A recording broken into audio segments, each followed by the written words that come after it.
In a dim Boston boarding house on the morning of July 16th, 1858, a man known to neighbors as quiet but intense prepared himself for a holy mission. Clutching a pair of sharp scissors, Thomas Boston Corbett took a seat, opened his Bible, and recited a passage from the Gospel of Matthew, chapter 19, verse 12. "There be eunuchs, which have made themselves eunuchs for the kingdom of heaven's sake." Then, without flinching, he castrated himself. Bleeding but calm, Corbett stood, dressed, and walked out, not to a doctor, but to a nearby prayer meeting. There, he joined his congregation in worship, shared supper, and only afterward made his way to Massachusetts General Hospital for treatment.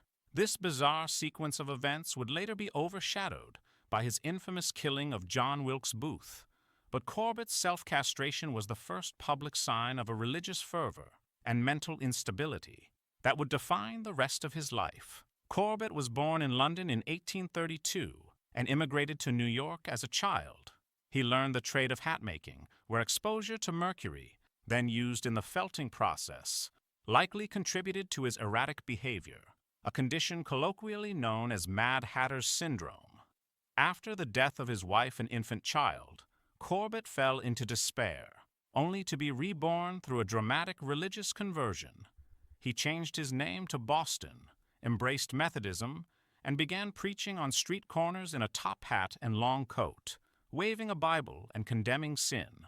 His faith was unyielding, and his moral compass pointed toward extremes. Convinced that he was under constant assault from satanic temptation, Corbett began interpreting Scripture with literal fervor. On that July morning, he claimed he had been approached by prostitutes near his boarding house. Rather than fall to temptation, he removed the source of his desire. The operation was clean and deliberate. He used a pair of scissors, then washed the wound with cold water, wrapped it in a handkerchief, and left for church. Only hours later, pale but composed, he entered the hospital. A physician named Dr. R.N. Hodges treated him, and his notes were preserved and later referenced by Dr.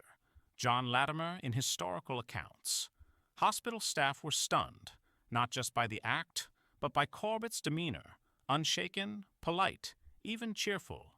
The story quietly circulated among Boston's medical community and religious circles.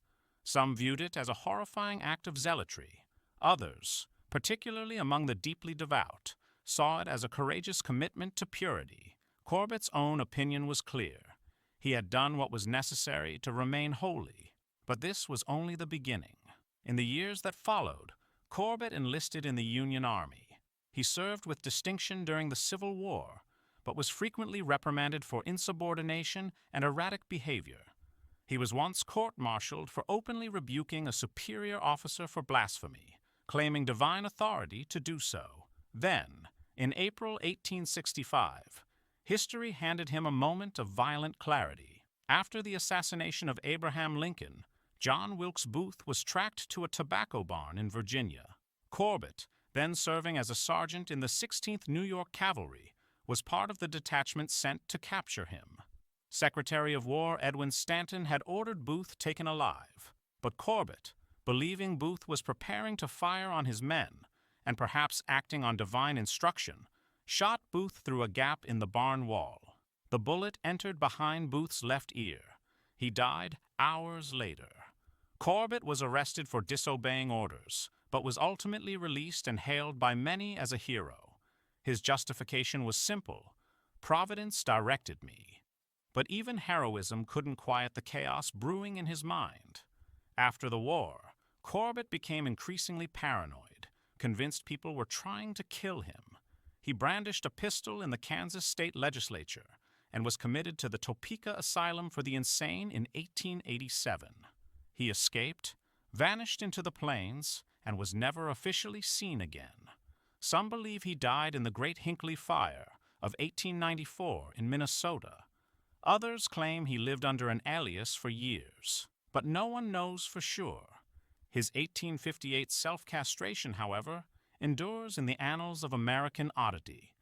It's cited by historians, psychologists, and theologians alike, an act equal parts spiritual, psychological, and self-destructive. Some compare Corbett's act to the Russian Skoptsi sect, who also practiced self-castration in pursuit of purity. Others view it through the lens of mental illness exacerbated by mercury poisoning and trauma. Yet the most unsettling detail may be what happened afterward. Corbett prayed. He sang hymns.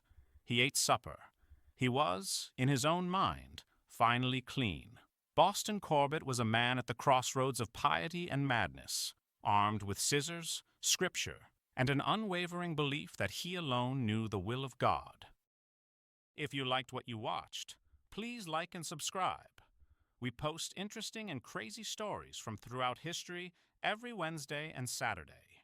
Yesterday's craziness, because yesterday was crazy too.